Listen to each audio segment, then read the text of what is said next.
Okay. On September 4th, 1941, on September 4th, 1941. What is it? Hello, 1, 2, 3. Hello, everybody. Tom Trento here on the radio side. This is all supposed to be done now. Yeah. Anything? Hello, 1, 2, 3. Yeah, well, let me... Okay. All right. We forgot to feed the monkey. Yeah. But let's... My fault, I did it. By mistake. No problem. Where were we? September. On September 4th, 1941, September 4th, 1941, the Japanese War Council assembled and had a significant, you can just back off a little bit there, had a significant War Council meeting, September 4, 1941. And at that meeting were all the generals, admirals, and leaders of the Japanese military were assembled.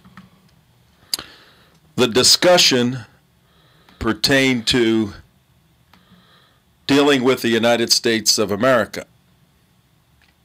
The question at that point for the Japanese War Council was how to keep the United States out of World War II, September 4, 1941. How to keep the United States out of World War II long enough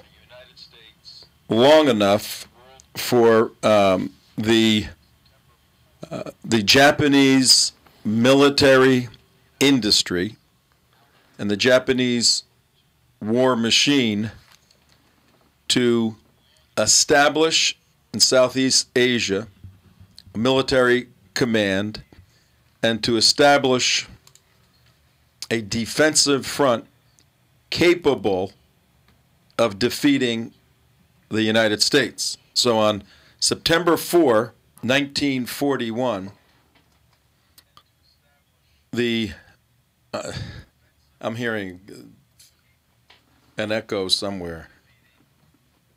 That mic is red hot. Okay, sorry.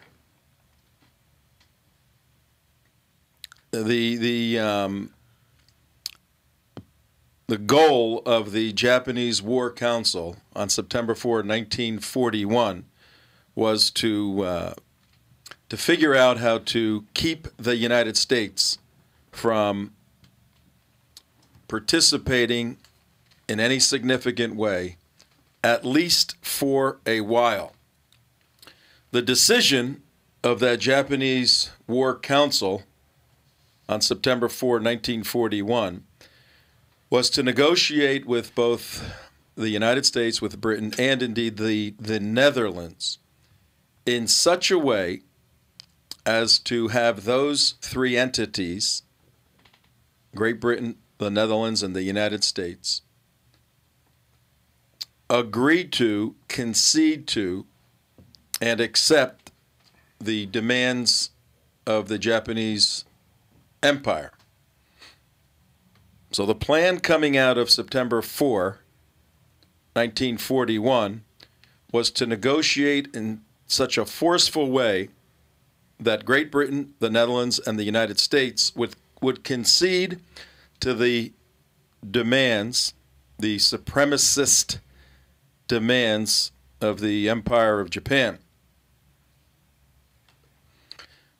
And from that meeting, the generals and the admirals decided that if necessary, then the Japanese military would initiate an operation to incapacitate the United States long enough to establish their empire in Southeast Asia and put up a defensive buffer zone. The council the Japanese Military Council feared the potential industrial capability of the United States. They knew that America had the capability to arm itself in such a way that it would be disastrous for the empire, but never set. Well, on December 7th, after negotiations failed from September 4th, 1941, over those months, though negotiations were still going on December 7th, 71 years ago, today, December 7th, 1941, the Japanese military, the Navy, the Air Force, launched a surprise attack on the Hawaiian town, the Hawaiian area, the Hawaiian harbor known as Pearl Harbor. Today is the 71st anniversary recognition of the attack on Pearl Harbor. 4 days after that attack, 4 days after the attack on Pearl Harbor, December 7th, 1941, 4 days later, December 11th, 1941, Adolf Hitler declared war on the United States. In less than 5 days, in December 1941, the United States found itself engaged in a two-front war 71 years ago. For the next 3.5 years, the battle on two fronts, in particular the battle against Japan, progressed.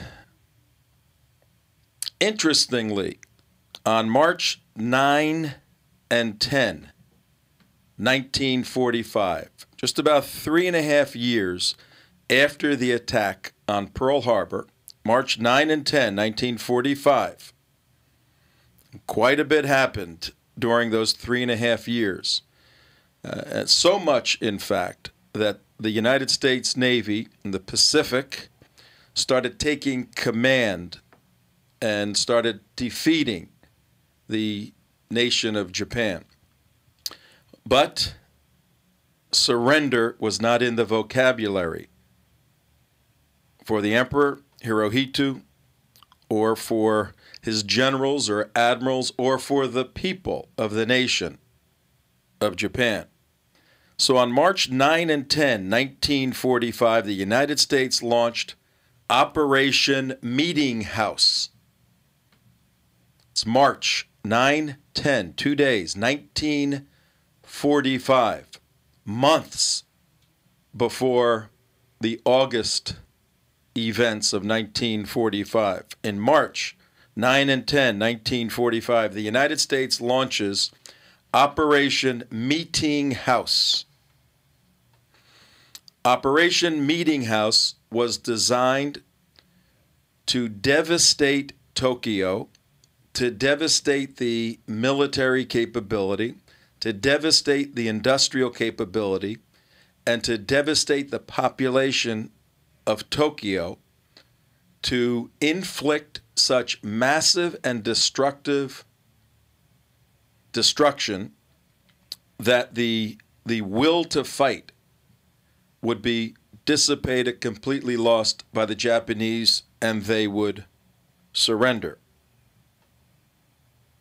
On March 9 and 10, hundreds of B-29 super fortresses took off and flew over Tokyo for 2 days. History records that this bombing run that few people know about, this bombing run on March 9 and 10, 1945, was the most destructive bombing campaign in the history of the world. Any single event, this campaign, this 2-day campaign, was more destructive than the bombing in Dresden, more destructive than Hiroshima, more destructive than Nagasaki. Over 100,000 people were killed in this 2-day period. Civilians were targeted in Tokyo. It was the intent of the United States government to kill civilians who were the workforce behind the military industry in Japan. Over 100,000 people were killed in a 2-day period. Over 1 million left homeless. And over 286,000 buildings, 286 homes, 286,000 buildings and homes were completely destroyed. The United States of America used incendiary bombs that would drop and create gigantic firestorms to burn any and everything in its path. Much of Tokyo was built out of wood. Over 50% of Tokyo was destroyed in a 2-day period through Operation Meeting House, the incendiary bombing of Tokyo to finally, once and for all, stop the onslaught of the Japanese military machine. Japan did not surrender on March 9-10, 1945. In fact, they dug in more and were more committed to victory in spite of the odds and the devastation they had incurred. On January 20th, 1945, 4 months after Operation Meeting House, on January 20th, 1945, the United States of America dropped a pumpkin bomb, just like a Halloween pumpkin. Pumpkin bomb was 12 feet in length, 5 feet in diameter, and designed exactly with the characteristics of a bomb that was in the making called Fat Man. The whole idea of dropping this pumpkin bomb, which weighed 10,000 pounds, had 6,000 pounds of explosives in it. The whole idea of dropping the pumpkin bomb was to develop the flight, mission, and delivery capability of dropping the then in progress atomic bomb entitled Fat Man. Well, as we know, in August of 1945, in an effort to minimize the loss of hundreds of thousands of Americans in an invasion into Japan, the United States dropped the first atomic bomb on Hiroshima and the second one a few days later on Nagasaki. Still, many in Japan, in military leadership and in the culture of Japan, which honored death more than defeat. Critical point. Still, many in Japan, after losing half of Tokyo, after losing 2 cities, after seeing that at will the United States can devastate any area of town, any area of the country, any area of the military-industrial complex, there was the will to fight by those who desired death more than life. The decision was made to surrender by the Emperor Hirohito. But not all his admirals and generals and military brigades agreed with that. And a coup was launched against the Emperor's imperial palace. And quickly the emperor killed his own men to subdue the coup and decided to surrender.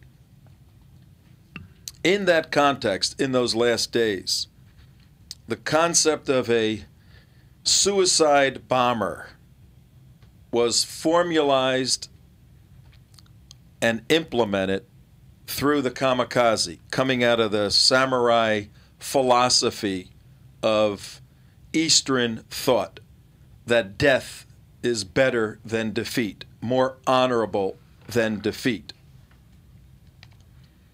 The kamikazes had to take an oath.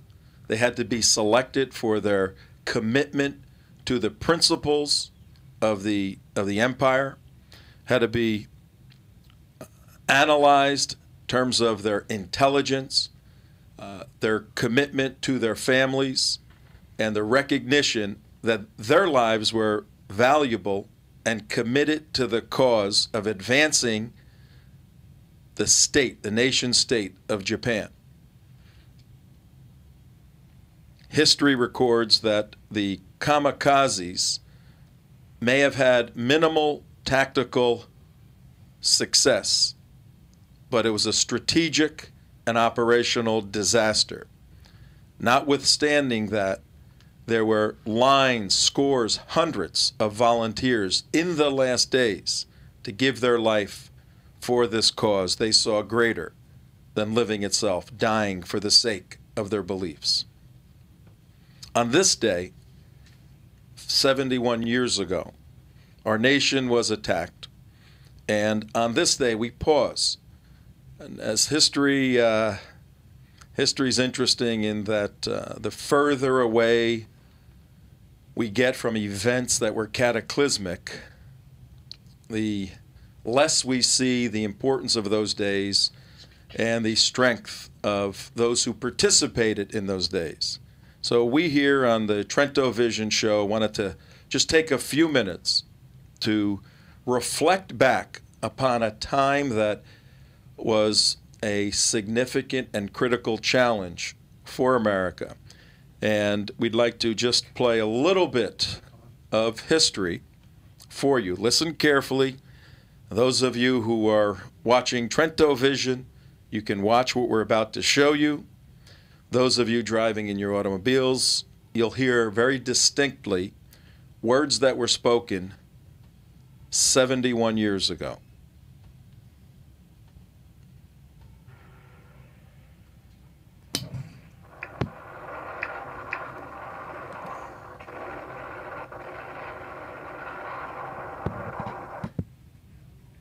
Vice President, Mr. Speaker, members of the Senate, of the House of Representatives,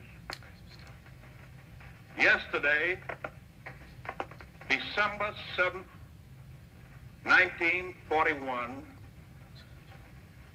a date which will live in infamy, the United States of America was suddenly and deliberately attacked by naval and air forces of the Empire of Japan. The United States was at peace with that nation, and at the solicitation of Japan, was still in conversation with its government and its emperor, looking toward the maintenance of peace in the Pacific. Indeed, 1 hour after Japanese air squadrons had commenced bombing in the American island of Oahu, the Japanese ambassador to the United States and his colleague delivered to our Secretary of State a formal reply to a recent American message.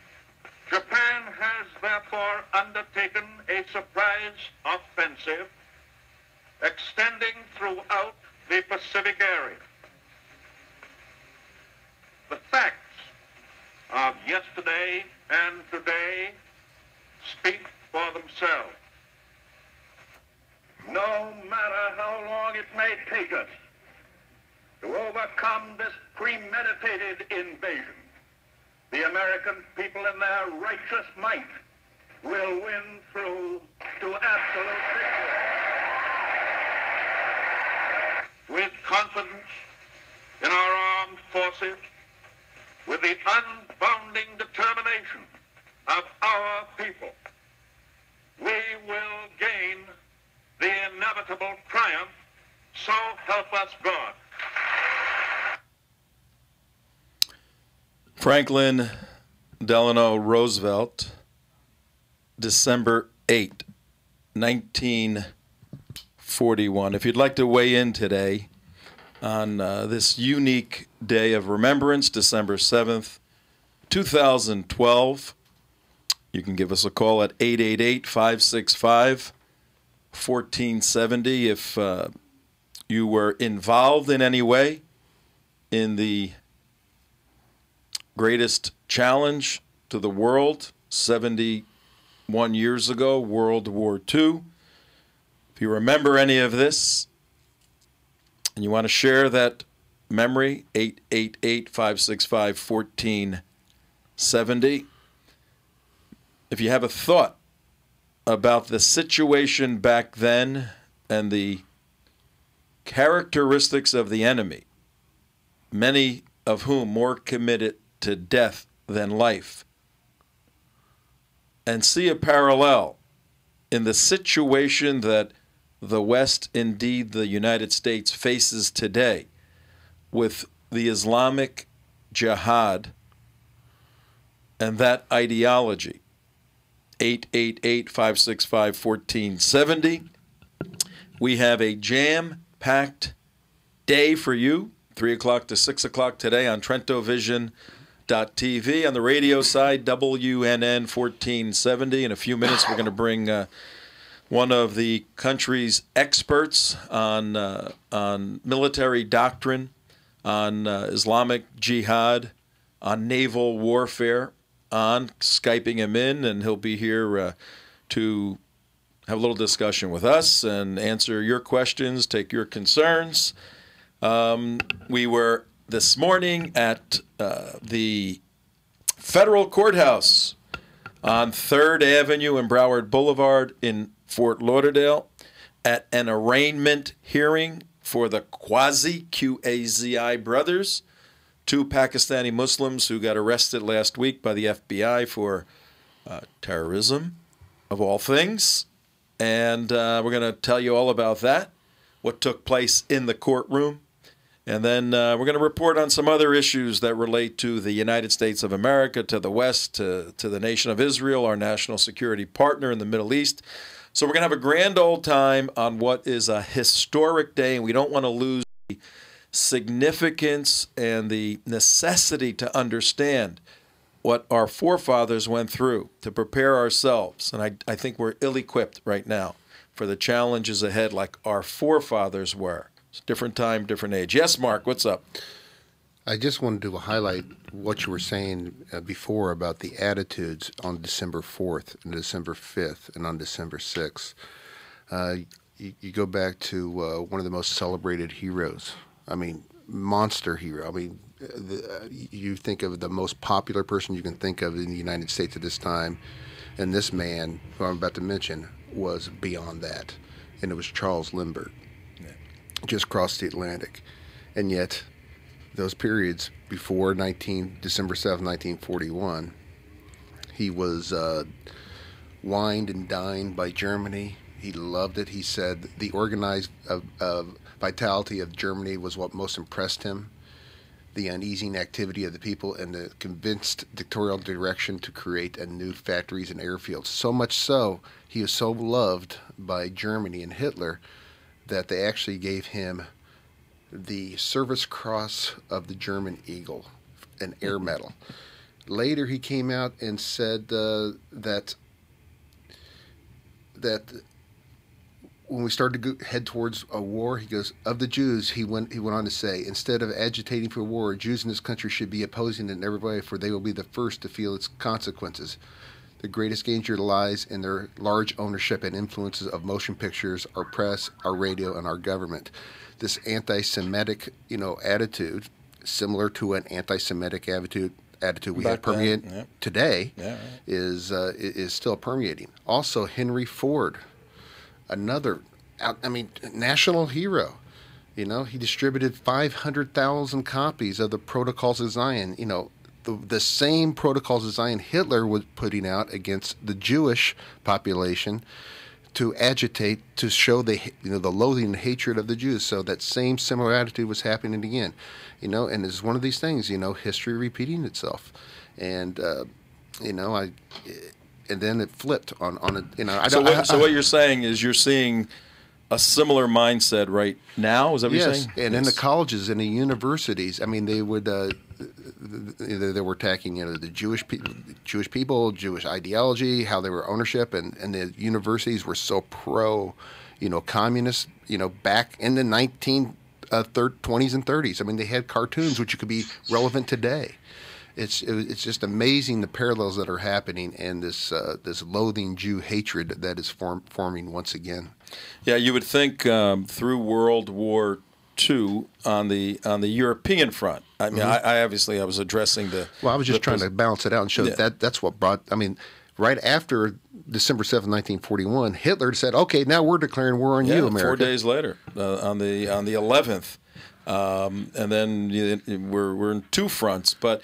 Yeah, and I think I know what we're doing today. We're trying to draw attention to the horror of that attack. Right. On December 7, 71 years ago today. It happened. People are alive. You know, some will call in and speak with us. 888-565-1470. Do we have to have Let me get the thing. Sorry. 888-565-1470, and maybe even Peter Feynman will call in. Because Peter Feynman is a great attorney, and he's a good friend of ours, and we want everyone to know out there, Peter is a Palm Beach, he's one of our sponsors for our show. He's a Palm Beach attorney, 30 years, has done phenomenal work, and he's written a couple of books on these issues. Right. Wake Up America and The Next Nightmare, both of whom are good introductory books. They're short, quick reads. They're on the Islamic Jihad issue. They're on multiculturalism. And they're really a call to action. Peter Feynman's book at Feynman Law, feynmanlaw.com. They're a call to action for America at this point in history. And Peter is unique, Mark, as you know, right, because he has a father who served in World War II and a son who's serving right now in the Marines. He's an intelligence officer in the Middle East. His father was in, I think, a Super Fortress. He's a pilot of a B-17. B-17? B-29 Super Fortress. Well, the B-29s, but his father may have been a B-17 bomber, I think. Okay. I think his father was a... Super Fortress is a B-29. Yeah, I think his father was B-17. So Peter Feynman's father was a bomber pilot or bombardier in World War II. His son is serving right now, and he's got just a full grasp of American history. He's a great patriot. If you need an attorney, call Peter Feynman, Feynman Law, Feaman law.com. I think we got somebody on the line who may know a little something about all of this stuff. And I'd like to ask Mort this question. Well, let's get him on the line. Hey, Mort, are you there?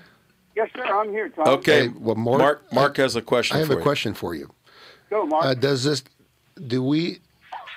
Is it going to take a December 7th-like attack, like the Qazi brothers were planning on doing, to make us realize what the heck's going on with this Islamic Jihad? I don't think that'll do it. As horrible as that sounds, I mean, if 9/11 didn't do it, if the USS Cole disaster didn't do it, if the embassies didn't do it, if all the hundreds of attacks that jihad attacks that have been perpetrated on us, this country, plus others, I don't think that'll do it. I think what has to happen is that somebody very, very close in the family has to die, be killed, be blown up. Some people have to feel things, I fear. They have to feel things on a very, very personal nature. A member of the armed forces gets killed, people feel that they never forget it. But if it's somebody else's kid, doesn't matter. Well, No, hang on. Okay. I'm balancing 5 things here. Okay. More. What you called for? What reason? Because I got to bring Frank on, our expert, and I want to hear why you called, and then we're going to bring Frank on, and we're all going to have a wonderful discussion here. Okay, the reason I called was just because when you said 71 years ago, and I listened to your opening remarks, I could not believe that it's been that long, because it still seems like yesterday, that old cliche, that on December 7th, which was a Sunday, I was out shooting my single-shot .22 with my favorite uncle, who had been in the Navy and served aboard the original carrier Lexington from 1934 to 1938. And he was my hero. That's how I got interested in the Navy. I was only 14 years old when on Pearl Harbor, but I enlisted 3 years later in December 12th, 1944, and the war ended in August of the following year, so I was still in training. But it is absolutely as clear as when I went out to pick up the paper this morning. Well, hang on. We're going to have a lot of questions for you because, the greatest generation is departing very quickly. You're not departing anywhere, are you, Mort? I have no plans immediately. All right, let's bring on our special guest. And Mort, you're a Navy guy, and our special guest is a Navy guy. And I'm a Navy guy. And Mark's a Navy guy. I'm surrounded by squids. By squids. Yeah, man. Frank Wuko, are you there, my friend? I am here. Okay, let's see if we get your Skype up here. Is it up? There you are. All right, in your full glory. How you doing, man? Doing great. How are you? Good, pretty good. Frank, you're a Navy veteran, 23 years or so in service, and then you've done some crazy stuff since then. What are your thoughts about today, December 7, 2012? Well, one of the a positive thought, keeping on a positive note, I'm pleased to say that about 3 weeks ago or so, I participated in a Great American Teaching event at a local school here in the Tampa Bay area. It's Alexander Elementary School, where the student body is about 90% immigrant kids from Latin American countries, Mexico, Colombia, Guatemala, places like that. Most of them are living in non-English-speaking households with their grandparents. And when I asked, I came to talk to them about being a naval officer and mostly as an intelligence officer in the Navy.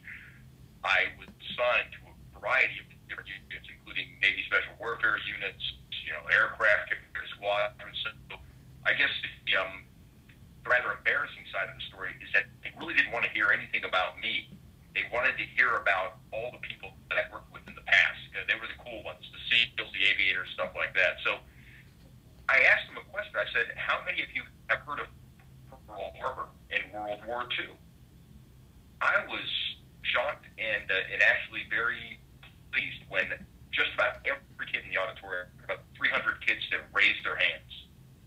So I want to, on today, Pearl Harbor Day, I want to salute the teachers and the staff of Alexander Elementary School for restoring some of my faith in the public school system. That, by golly, almost every one of these kids knew about Pearl Harbor, and they were taught what World War II meant. So I think there's hope out there that we are some people out there doing something to keep the importance of that historical time in the minds of our children. Beautiful. What? Tell us a little bit about your background. We have people watching on TrentoVision.tv at 37 minutes past the hour, and we have a lot of people listening on WNN 1470. Give us a short your CV in the Reader's Digest version. Well, the elevator pitch is 23 years in the U.S. Navy. I joined the Navy straight out of high school, like a lot of young men and women do. Really, I say hats off and all to the credit of really good Navy recruiters who wouldn't let me out of their office without a contract and somehow talk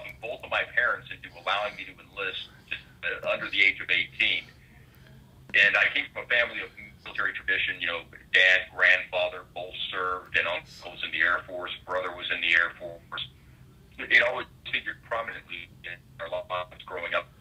The son of, you know, immigrant families, and father who served in World War II, and both parents grew up during the Depression, that sort of thing. So military service was always, it was always considered a good option, not a last option, not a final option, but a good one. But yeah, in this case, I wish I could say it was like most things in my life. I'd love to sit here and tell you it was all part of my very detailed 10-year plan, and it all worked out just perfectly.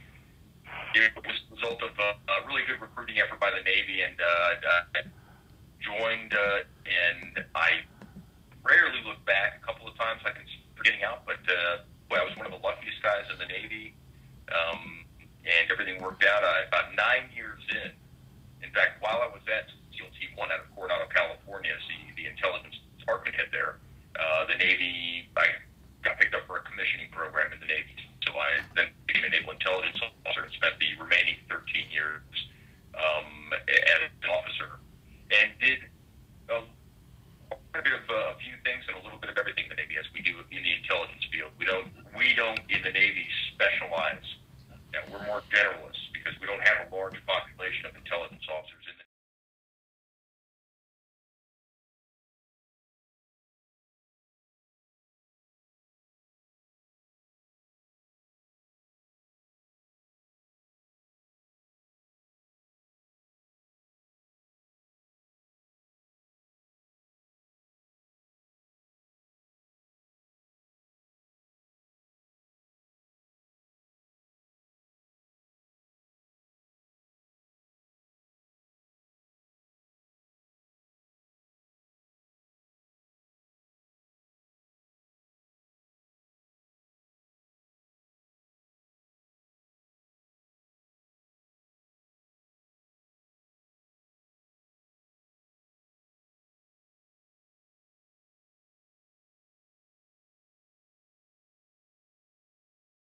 number. If you can call that, we'll put you on the phone. I think we'll get a better connection on the phone, but we'll keep your Skype up so people can see your good-looking face, okay?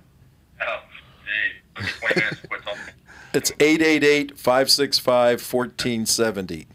888-565-1470. So call us right back. Keep him on Skype. Let's go to Dina. Dina, you're on the line. Hi, Tom. You know what? I live in Boca Raton. Dina, I've sorry. been listening to your... I need the last... Oh, hang on, Dina. Frank, it's 888-565-1470. 1470. Got it. Okay, Roger. He's a Navy guy. Yeah. Navy intelligence. Navy intelligence. Yeah.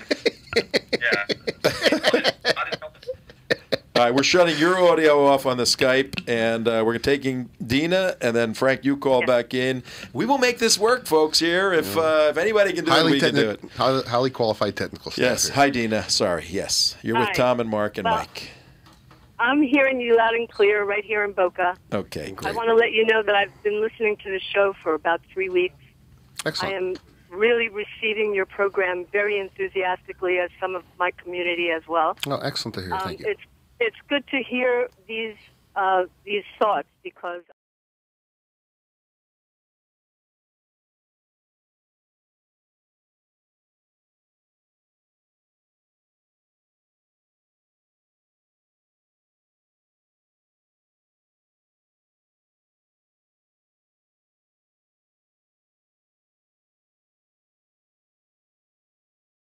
he was a Brooklyn boy. Right. Never was on a ship in his life. He went out of San Francisco and headed to Korea.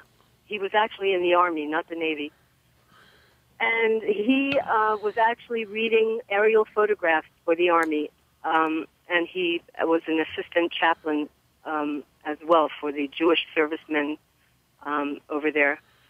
I just wanted to tell you that, you know, those people who served during the Second World War are referred to as the best and brightest.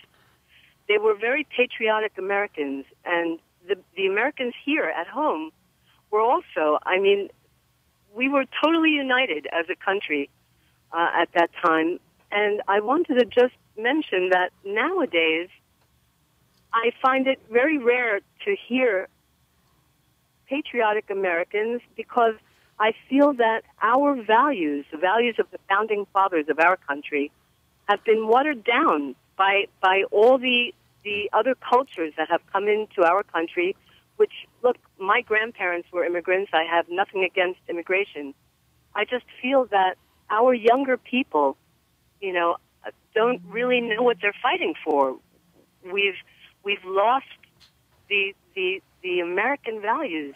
So I just wanted to put that out there and let you know that. Well, yeah, this Hang on. Dina, let's do this. We have a World War II veteran on the line, and maybe he can comment on what you said. Okay. Mort, you there? Yes, sir. The lady put it beautifully. Could not have put it better.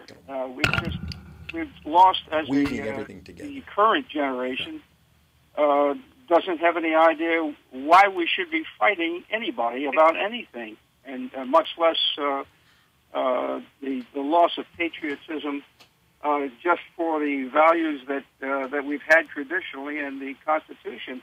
And this has been decimated and attacked by all kinds of special interest groups and people who do not want to assimilate, people who want to change us. And we just reelected somebody who could care less about all the traditions and thinks that, I'm speaking about Obama, and thinks that the world started when he reached the age of recognition. And that ain't the way it was when I was a boy. Hey, Mort. Hey, Frank, you're back on the line, I think? I am. You there, Frank? I am here. Okay, great. Yeah, well, we have you on the studio phone line now. Mort, you got a fellow squid in Frank Wuko who is still playing around in Tampa with.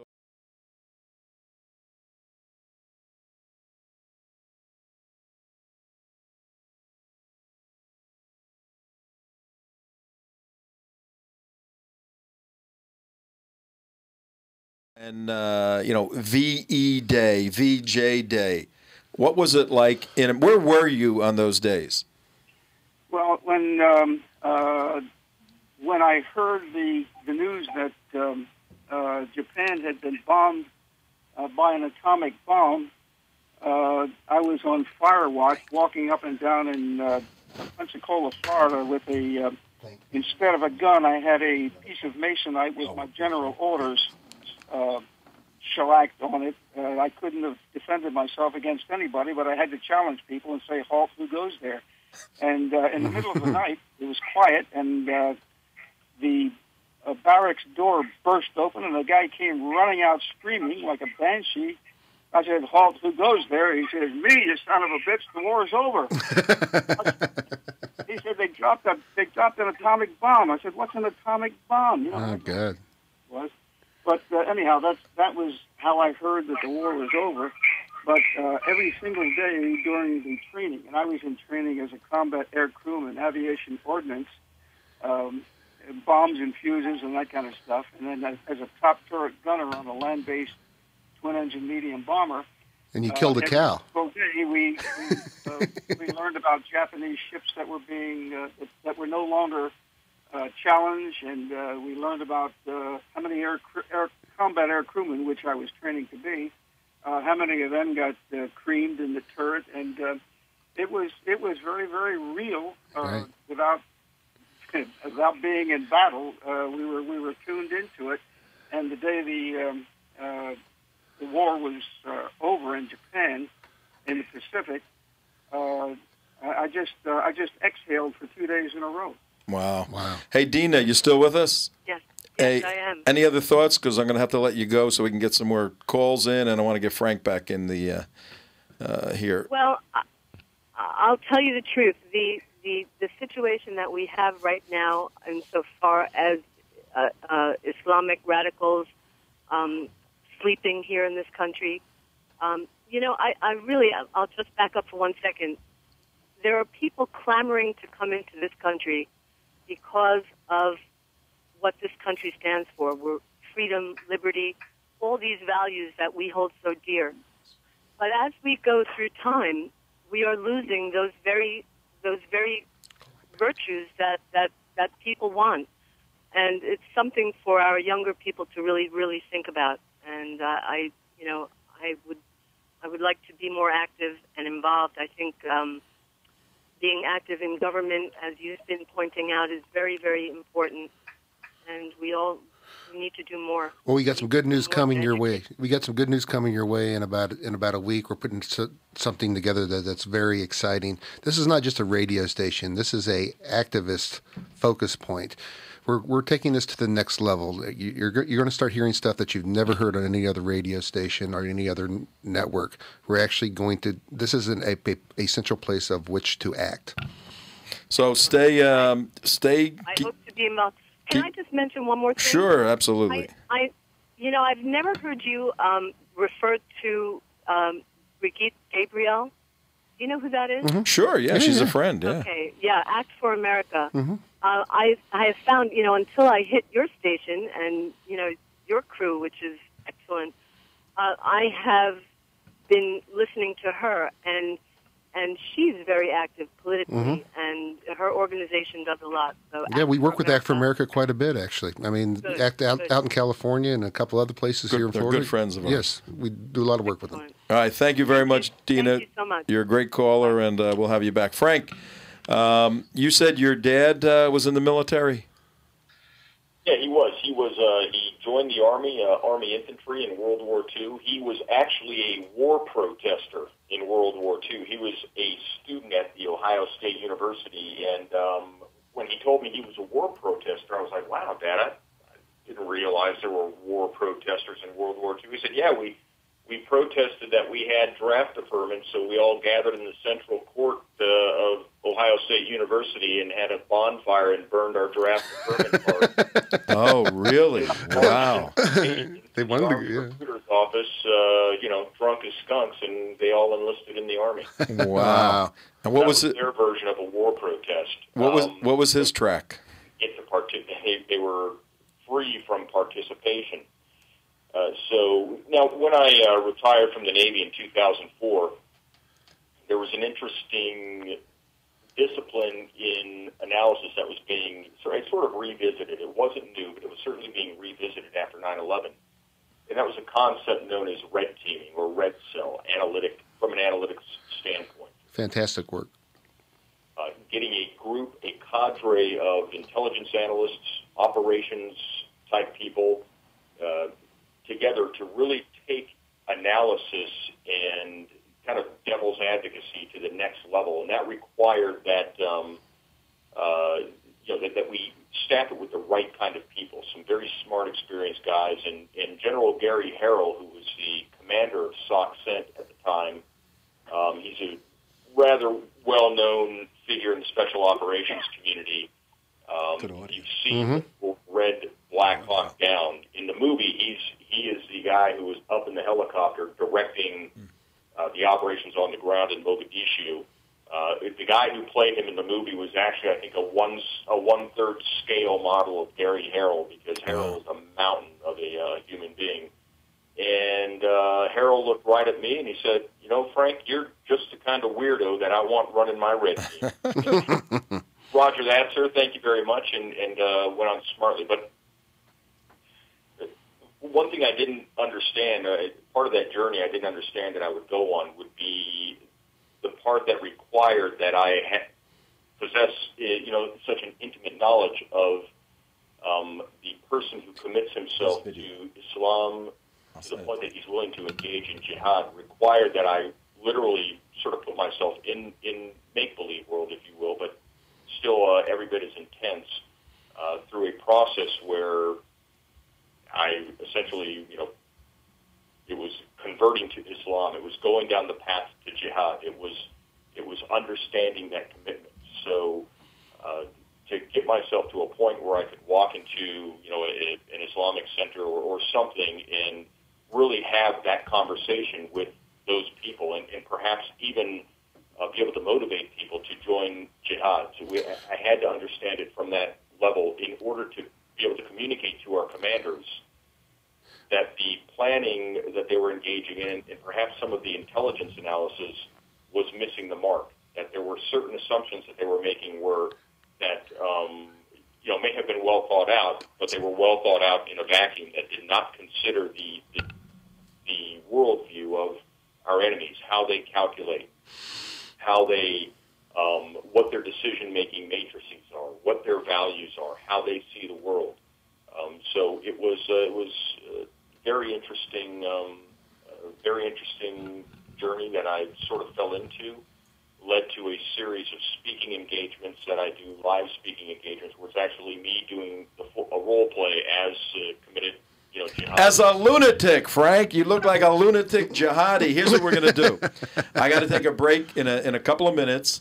This is amazing, ladies and gentlemen. We have Frank Wuko, who has a radio show. You can hang on with us, right, Frank? I'll be here. All right, you got to see this. We pulled up Frank's video. We're going to play a little bit of it. We can do this on Trent. You can't do this on your radio show, can you, Frank? I'm suffering from view envy right now. Okay. We're going to play. You're not going to believe what you're going to see. This American patriot, this Navy guy, is a jihadi. Oh, he looks so real. He looks so real. Convincing. It is amazing. What Frank is saying right now, in all his years of intelligence, he had to basically become. What is your name? What is your jihadi name? The jihadi name is Fuad Wasul. Fuad Wasul. Okay. Fuad Wasul. We could have fun with that one. Being a naval intelligence officer, I had to pick something that I could remember. Fuad Wasul. It sounds like our Italian families have a little pasta vazul. You're not going to believe, folks, when we come back, we're going to play bits of Frank's. It's about a 9-minute video. We're just going to show you a little bit. We're going to give you the link for it. It is phenomenal, Frank. I mean, it is really, really good on an emotional level, on an educational level. Excellent work. Stay tuned. We're going to be back in just a few minutes. Tom Trento with Frank Wuko.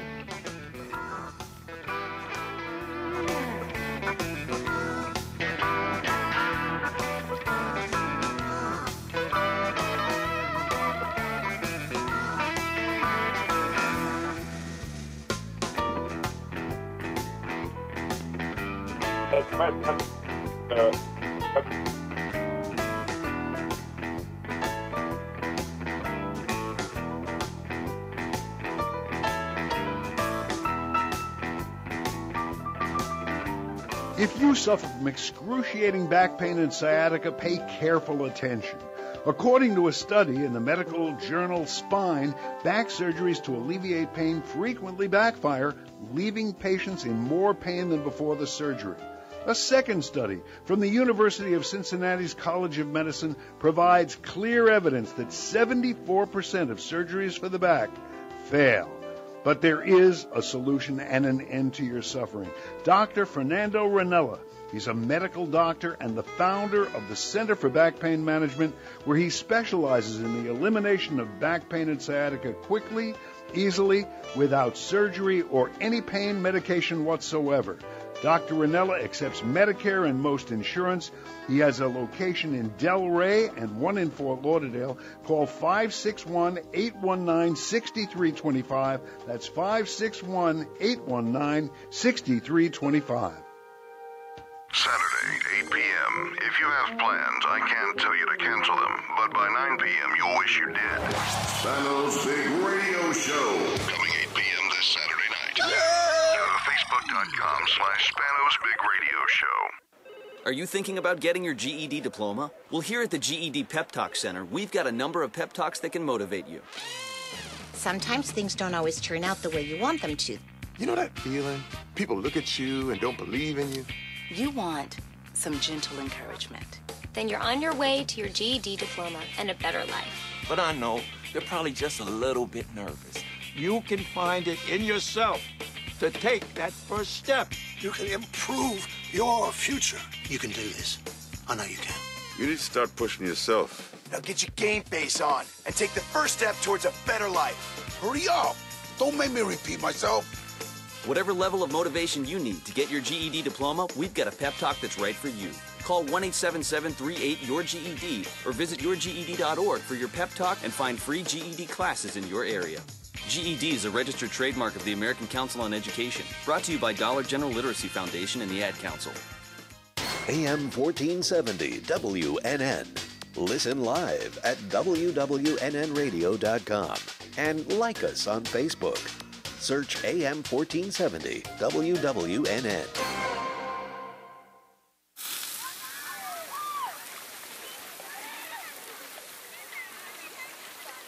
Can you tell if this burger contains bacteria that could cause kidney failure? Listen. Can't, can you? You can't see it either. There's only one way to tell if you've cooked meat and poultry to a bacteria-killing temperature. Use a food thermometer. It's not an extra step or a nice to have. Raw or undercooked meat may contain bacteria that can make you very sick, or worse. 1 in 6 Americans will get sick from food poisoning this year, and roughly 3,000 will die. But you can keep your family safer by using a food thermometer every time. Learn more about this and other important information. Check your steps at foodsafety.gov. That's foodsafety.gov. A public service announcement brought to you by the U.S. Department of Agriculture, the U.S. Department of Health and Human Services, and the Ad Council. In the wake of a disaster, what one thing can you send that will help people the most? A blanket, a tent, a sandbag, a doctor. Actually, if you send a monetary donation, you send all these things. Even a small donation can make a big impact and can quickly become exactly what people affected by disaster need most. Want to help those affected by Hurricane Sandy? To donate, visit sandy.adcouncil.org. That's sandy.adcouncil.org. Brought to you by the Ad Council. This is Health and Wealth Radio, AM 1470, WWNN Pompano Beach, and WKIS HD3, Boca Raton, Miami, Fort Lauderdale. From America's Radio News, I'm Rick Vincent. The Supreme Court now says it will take up gay marriage cases next year, including the California ban on same-sex unions. House Speaker John Boehner is still insisting that raising tax rates will hurt small businesses and won't help the economy. Boehner says the president is blocking progress. There are a lot of things that are possible to put the revenue that the president seeks on the table. But none of it's going to be possible. The president insists on his position, insists on my way or the highway. That's not the way to get to an agreement. Senate Democrats are pushing for an extension of expiring jobless benefits. AP correspondent Jerry Bodlander reports. While the focus is on whether automatic across-the-board spending cuts can be avoided, Rhode Island Senator Jack Reed says 2 million families are set to lose federal unemployment benefits at the end of the month. This is the real cliff. Before heading home, Reed and other Democrats, including Senator Tom Harkin, pushed for a year-long extension, saying those impacted are facing a real crisis. Many have lost their homes, their savings.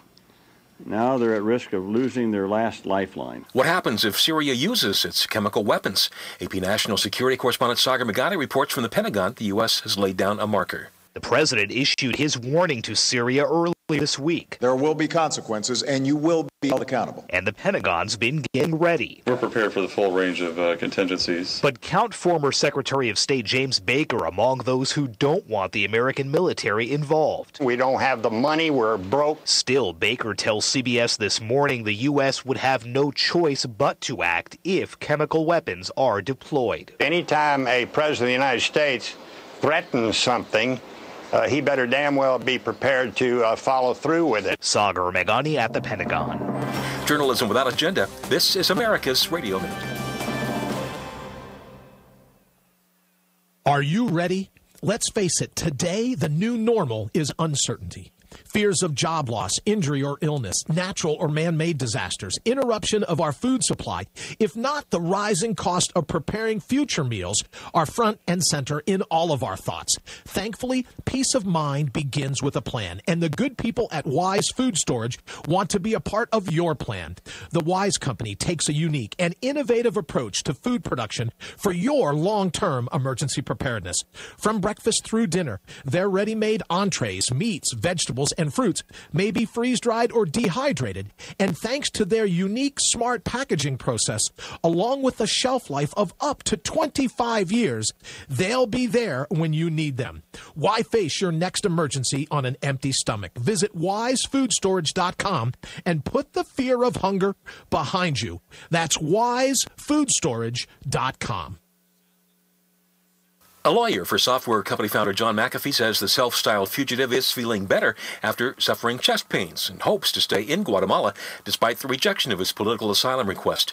He says McAfee is filing legal appeals in an effort to prevent his return to Belize, where police want to question him in connection with the fatal shooting.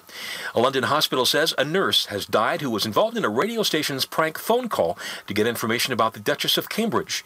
Correspondent Kyle McKinnon reports. King Edward VII Hospital made the announcement after nurse Jacinta Saldana was found dead, a death police say is unexplained. The hospital treated the former Kate Middleton, the wife of Prince William, for acute morning sickness earlier this week. The hospital said Saldana had been a victim of the call made by two Australian radio DJs early Tuesday, the two pretending to be Queen Elizabeth and Prince Charles. The two later apologized for the hoax. The Duchess of Cambridge and her husband, their press office says, are deeply saddened at the death of Jacinta Saldana. A Nevada woman ate snow and tomatoes for nearly a week and found shelter in a hollowed-out tree after she became stranded in a winter storm.